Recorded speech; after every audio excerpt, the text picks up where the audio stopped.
छात्रगण Bihar SSC, Bihar दरोगा, BPSC जैसी परीक्षाओं में बिहार से संबंधित कठिनतम प्रश्नों को भी आप राघव क्लासेज के छात्रों द्वारा तैयार किए गए इस बिहार ज्ञान श्रृंखला से आसानी से हल कर देंगे साहब। एक बार सुनकर तो देखिए, दीवाने हो जाएंगे। मैं सुधाकर सिंह हाजीपुर बिहार से बिहार ज्ञान के इस श्रृंखला में मैं और मेरे कुछ साथी जिनके द्वारा आप बिहार से जुड़ी कुछ रोचक जानकारी सुनेंगे।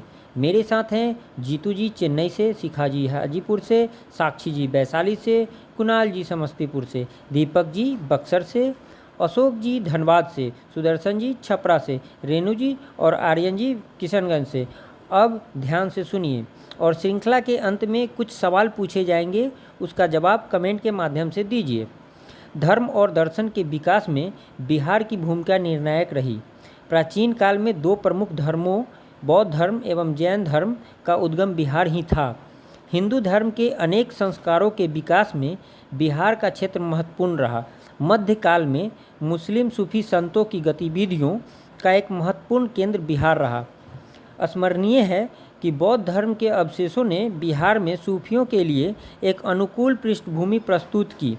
सिख धर्म के अंतिम गुरु श्री गुरु गोविंद सिंह जी का जन्म स्थान पटना था। प्राचीन काल में बौद्ध शिक्षा के प्रमुख केंद्र और मध्यकाल में फारसी शिक्षा के महत्वपूर्ण केंद्र के रूप में बिहार की पहचान हुई। इसी काल में मिथिला का क्षेत्र संस्कृति, विद्या और दर्शन के विकास का महत्वपूर्ण केंद्र रहा। आधुनिक काल में पाश्चात्य शिक्षा की प्रगति भी बिहार में निर्णायक ढंग से हुई। बिहार अनेक भाषाओं का क्षेत्र रहा है। इनमें कुछ भाषाएं देशव्यापी स्तर पर बोली जा रही है और कुछ स्वरूप स्थानीय हैं। उर्दू, हिंदी, बंगला, मैथिली, भोजपुरी और मगही भाषाओं और उनके साहित्य के विकास में बिहार का योगदान महत्वपूर्ण रहा। अंग्रेजी के अतिरिक्त उर्दू और हिंदी पत्रकारिता का इतिहास बिहार में 125 वर्षों से अधिक समय पर फैला है और यहाँ से प्रकाशित होने वाली कई समाचार पत्र और पत्रिकाओं का राष्ट्रीय स्तर चेतना के प्रसार में मूल्यवान योगदान रहा है। आज के श्रृंखला से जुड़ी एक प्रश्न पूछना चाहूँगा, बिहार में प्रमुख भाषाएं कौन कौन सी हैं? और आगे की जानकारी जीतू जी चेन्नई से देंगे। धन्यवाद। बिहार ज्ञान श्रृंखला में मैं जीतू कुमारी आप सबका स्वागत करती हूँ।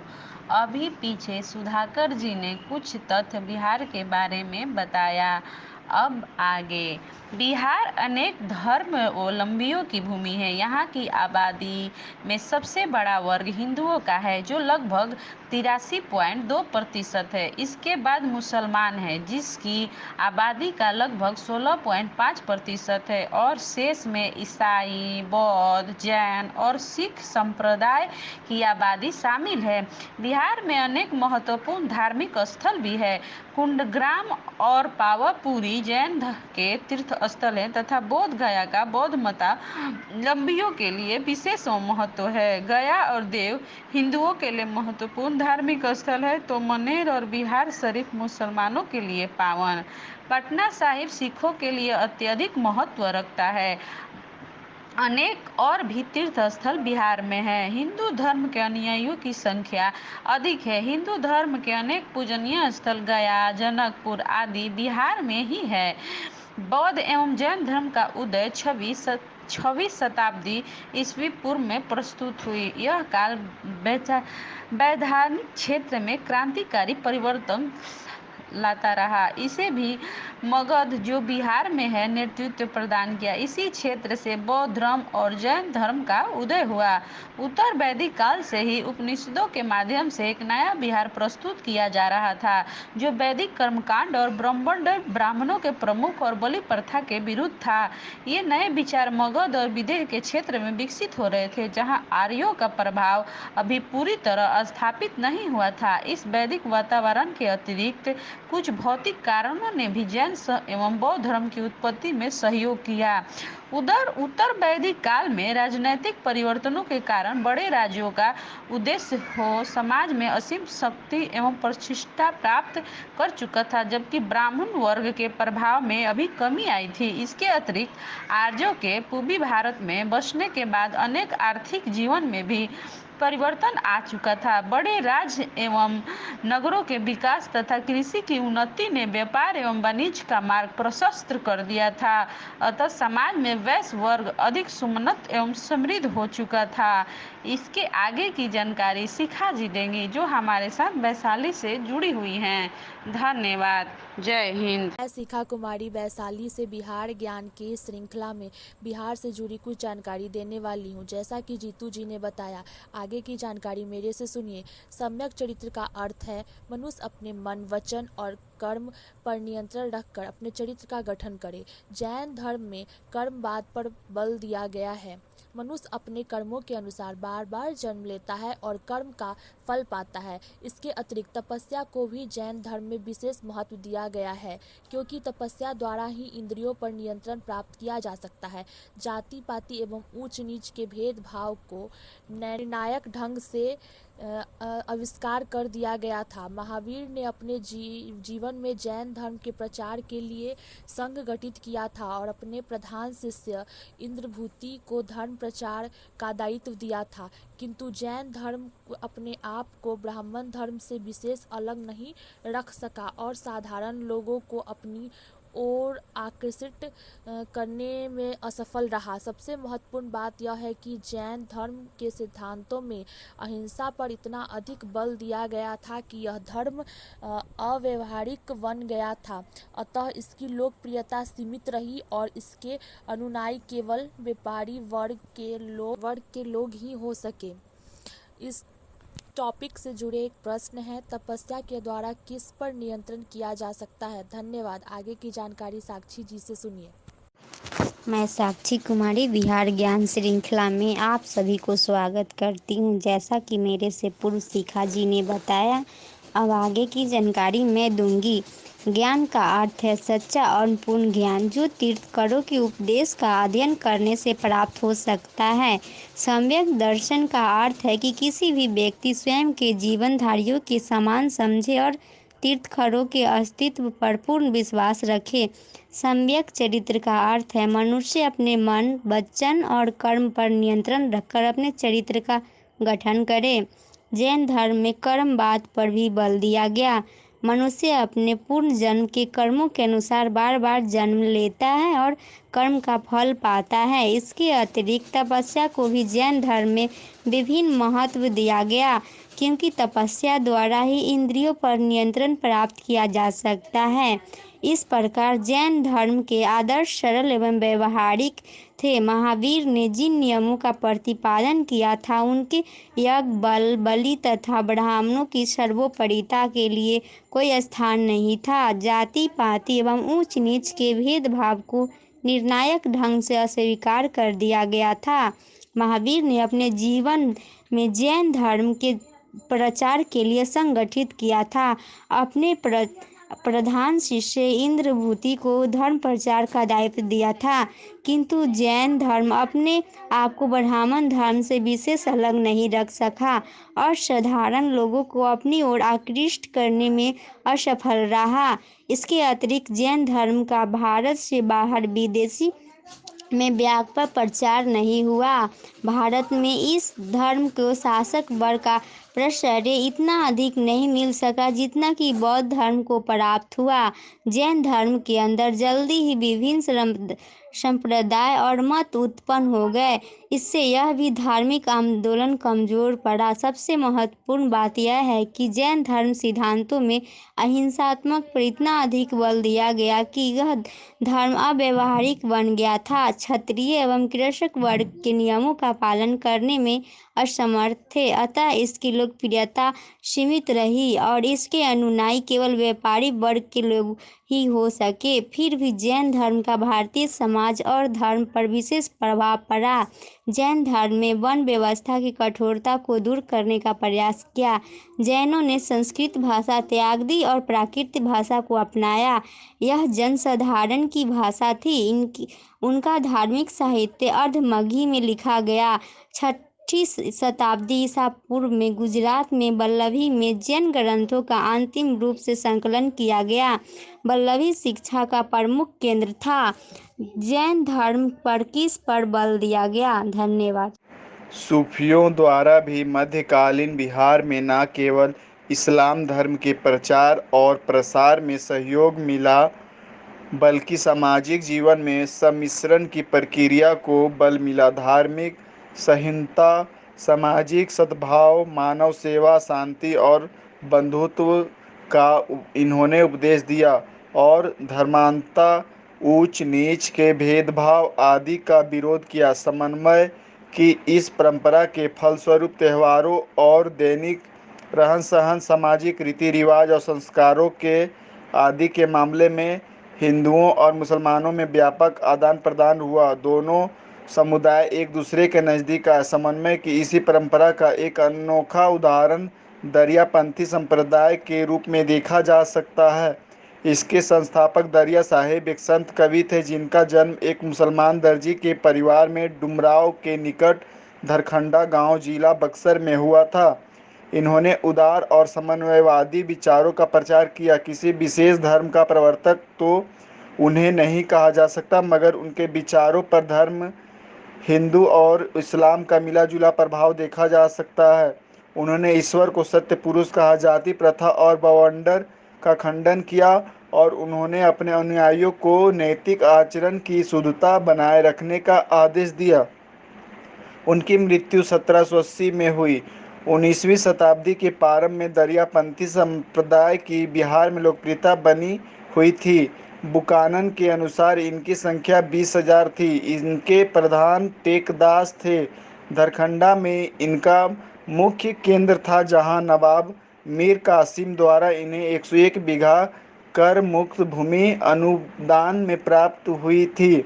समन्वयवादी विचारों से प्रेरित कुछ अन्य संप्रदाय भी बिहार में सक्रिय थे। बुकानन ने एक ऐसे ही संप्रदाय दरूरपंथियों की भी चर्चा की। धार्मिक सहिष्णुता, सद्भाव और शांति की यह परंपरा बिहार की धार्मिक विरासत की सबसे आकर्षण विशेषता रही। धन्यवाद। इसके बाद आगे का विस्तार सुदर्शन जी करेंगे।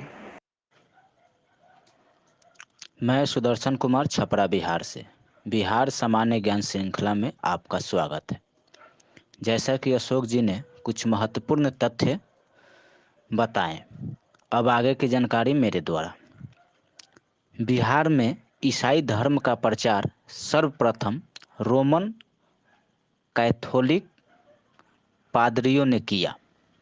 सन 1620 ईस्वी में जहांगीर के आदेश पर पटना में ईसाई चर्च का संगठन की स्थापना हुआ। 18वीं शताब्दी के आरंभ में 2 पादरी, पहला फादर डोमिनिक तथा दूसरा फादर फ्रांसिस, ने पटना से तिब्बत और नेपाल की यात्रा की और वहां धर्म प्रचार का प्रयास किया। सन 1713 में पटना सिटी में ईसाइयों का पहला चर्च निर्मित हुआ। कैथोलिक संप्रदाय के अलावा प्रोटेस्टेंट, मेथोडिस्ट एवं अन्य ईसाई संप्रदाय भी बिहार में लोकप्रिय हुए। सिख धर्म का संबंध भी बिहार से बहुत पुराना है। गुरु नानक के द्वारा गया, राजगीर, पटना, मुंगेर, भागलपुर, कहलगांव इत्यादि जगहों की यात्रा करते हुए राजमहल जाने की चर्चा उनकी जीवनी लिखने वाले अनेक विद्वानों ने की है। सिखों के 9वें गुरु श्री तेग बहादुर का बिहार में आगमन हुआ। 26 दिसंबर 1966 को गुरु गोविंद सिंह का जन्म हुआ। वे लगभग 4.5 वर्ष के आयु में बाल गुरु ने पटना का नगर छोड़कर अपने पिता के आदेश पर पंजाब में आनंदपुर चले गए। अब अंत में मैं आपसे एक प्रश्न कर रहा हूं, जिसका जवाब कमेंट बॉक्स में देना है। पटना में ईसाई चर्च संगठन की स्थापना कब हुआ और किनके आदेश पर हुआ?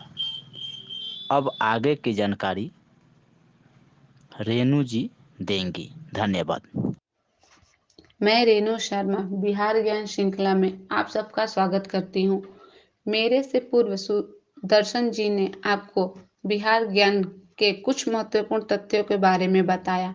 अब उससे आगे पटना में गुरु गोविंद सिंह का जन्म हुआ था, जो सिखों के अत्यंत महत्वपूर्ण धार्मिक स्थलों में से एक है। 19वीं शताब्दी के धर्म एवं समाज सुधार आंदोलन का प्रभाव बिहार के क्षेत्र में भी व्यापक रूप से महसूस किया गया था। इस नई चेतना के विकास में बंगाल की भूमिका अग्रणी रही और बिहार उस समय बंगाल का ही अंग था, अतः बिहार को प्रभावित होना स्वाभाविक था। हिंदू समाज में नव जागरण लाने में ब्राह्म समाज, Arya Samaj, Ramakrishna mission, theosophical society आदि का योगदान महत्वपूर्ण रहा। ब्रह्म समाज के संस्थापक राजा राम मोहन राय थे, जिनका संबंध बिहार से था। उनके सहयोगियों में केशव चंद्र सेन की प्रेरणा से पटना और गया में ब्रह्म समाज की शाखाएं खोली गई। डॉक्टर कृष्ण नंदन घोष द्वारा भागलपुर में 1866 में ब्रह्म समाज की शाखा स्थापित की गई। बिहार में यह पहली शाखा है, मगर जल्द ही पटना, मुंगेर, जमालपुर और अन्य नगरों में भी इसकी शाखाएं खुली। हिंदू धर्म को अंधविश्वास से मुक्त कराने और नैतिक आचरण एवं एकेश्वरवादी विश्वास पर बल देने में इस आंदोलन का मुख्य योगदान रहा। समाज सुधार और शिक्षा के क्षेत्र में भी प्रगति लाने में इसकी भूमिका महत्वपूर्ण रही। बिहार में इसके प्रमुख नेताओं में गुरु प्रसाद सेन, प्रकाश चंद्र राय, हरि सुंदर बोस, निवारण चंद्र मुखर्जी और अघोर कामिनी देवी के नाम शामिल हैं। आर्य समाज की स्थापना के पश्चात स्वामी दयानंद सरस्वती ने भी बिहार की यात्रा की थी। पटना, मुंगेर, भागलपुर और छपरा इनकी यात्रा क्रम में शामिल थे। बिहार में पहला आर्य समाज मंदिर 1885 में दानापुर में स्थापित हुआ। अंत में आपसे एक प्रश्न कर रही हूँ, जिसका जवाब आपको कमेंट बॉक्स में देना है। बिहार में पहला आर्य समाज मंदिर 1885 में कहाँ स्थापित हुआ था? धन्यवाद। हेलो दोस्तों, स्वप्न वो नहीं जो सोने के बाद आए। स्वप्न तो वो होता है जिसे पूरा करने के लिए आप सो ना सकें।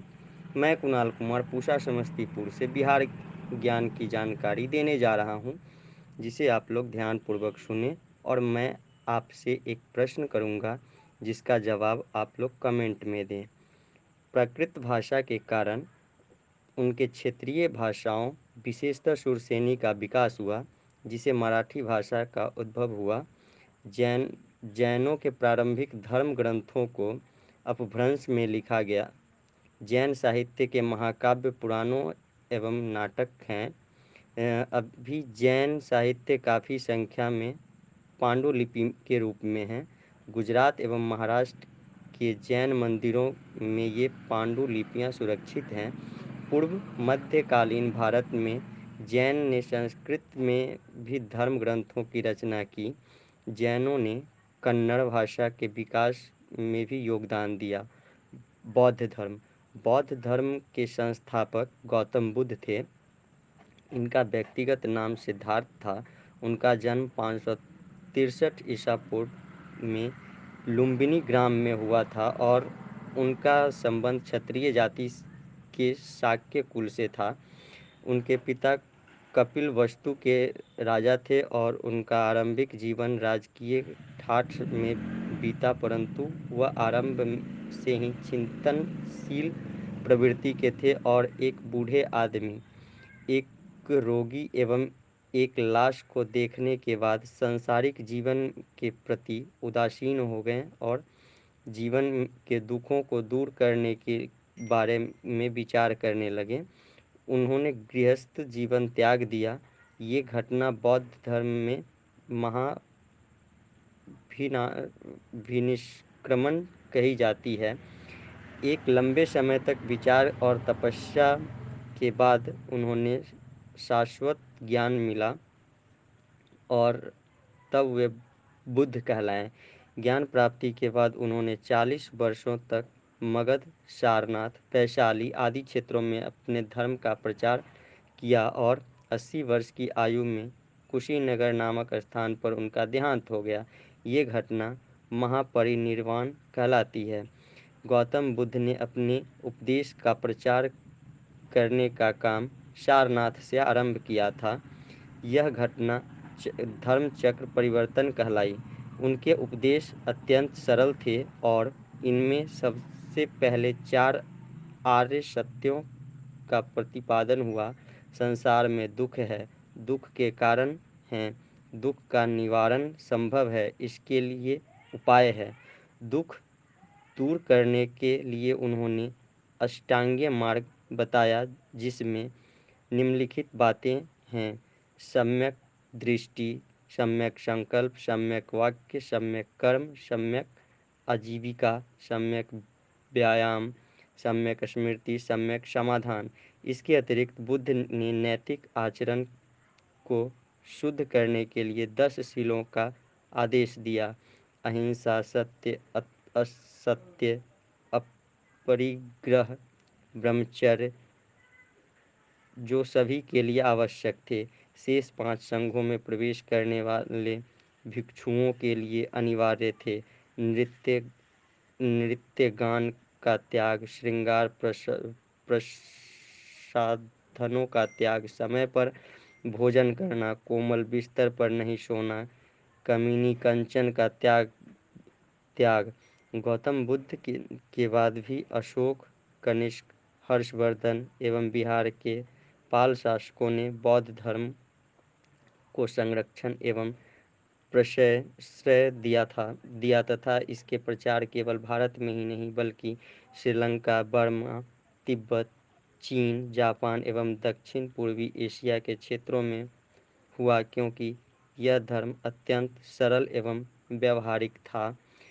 आपके लिए प्रश्न: गौतम बुद्ध अपने उपदेशों का प्रचार करने का काम कहाँ से आरंभ किए? अब आगे बिहार ज्ञान की जानकारी दीपक जी के मधुर आवाज में आप लोगों को प्राप्त होगी। धन्यवाद। मैं दीपक कुमार बिहार ज्ञान श्रृंखला में कुणाल जी के बताए गए कड़ी को आगे की ओर ले जाते हुए, बौद्ध धर्म ने भारत की सभ्यता, संस्कृति और सामाजिक जीवन को काफी प्रभावित बनाया। बौद्ध धर्म ने जनसाधारण की भाषा प्राकृत एवं पाली के विकास में महत्वपूर्ण योगदान दिया। बौद्ध धर्म ने भारत में स्थापत्य एवं ललित कलाओं को भी प्रभावित किया। बौद्ध धर्म ने मूर्ति पूजा के भी लोकप्रिय बनाया और कुछ विद्वानों के अनुसार हिंदू धर्म में भी मूर्ति पूजा का प्रचलन बौद्ध धर्म के कारण संपर्क में हुआ। बिहार में तुर्क सत्ता की स्थापना के पहले भी सूफियों का आगमन हो चुका था। मनेर में आकर बसने वाले इमाम ताज फकीह बिहार के पहले महत्वपूर्ण सूफी संत थे।